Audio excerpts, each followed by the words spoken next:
Welcome to day 15 of our Lent readings for 2025 on the Psalms. And today the psalm is Psalm 67. It's only 7 verses long, so we'll read it together now.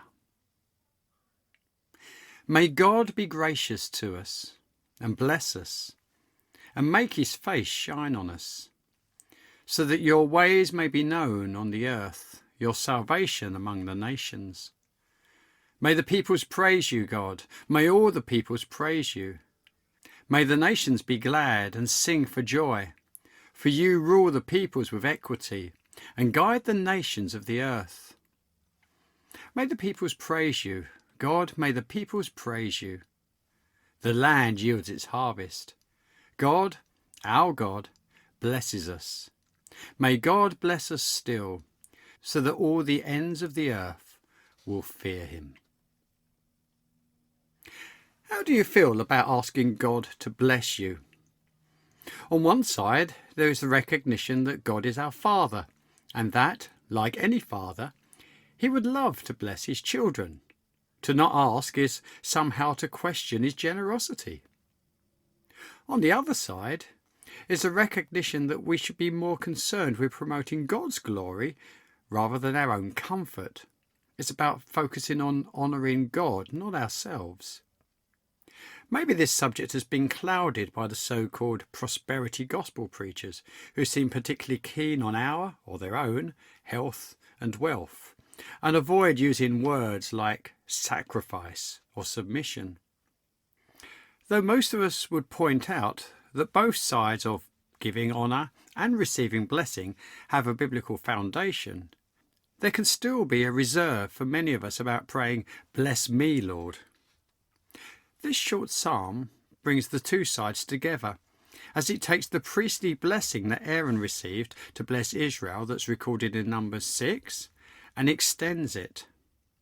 John Stott says that there are two reasons that we should desire God's blessing for ourselves. Firstly, as the beginning of this psalm says, that his salvation may be known to others. We don't seek God's blessing to wallow in lavish or even comfortable security. We seek his blessing that we might tell the world of our merciful, gracious provider, that they too might know his blessing. We make the audacious claim that God Almighty, the all-powerful creator of all things, loves us and has chosen us. Those who do not believe have a right to ask, "Where is your God? What difference does it make?" This psalm effectively begins by saying, "Lord, may the blessing of Aaron be fulfilled in us, that the nations might see that there is a God in heaven." The second reason is found in verses 3 to 5. We don't desire blessing merely that others might find God and be blessed themselves, but that God himself might be blessed.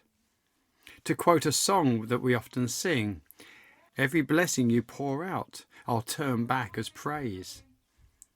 Though the gospel is an amazing blessing to us in so many ways, ultimately it's not about our comfort, but his glory. The Moravians were a Christian group originating in Europe in the 15th century, being influenced by Jan Hus before the Reformation had begun. They experienced persecution, and many of them ended up in Germany with other persecuted Christian groups at a place called Herrnhut, the estate of the sympathetic Count Nicholas von Zinzendorf.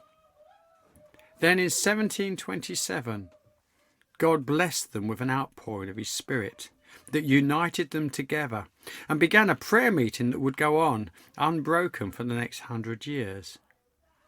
The revival transformed the community. But they didn't just bask in the blessing. They began a missionary movement that took that blessing to the world. Two of those young Moravians heard of an island in the West Indies where an atheist British owner had 2,000 slaves, but had banned all ministers or missionaries or any talk of religion. Consequently, such was their concern, that these two Moravians committed to sell themselves into slavery as the only way they could see to take the blessing that they had received to the slaves.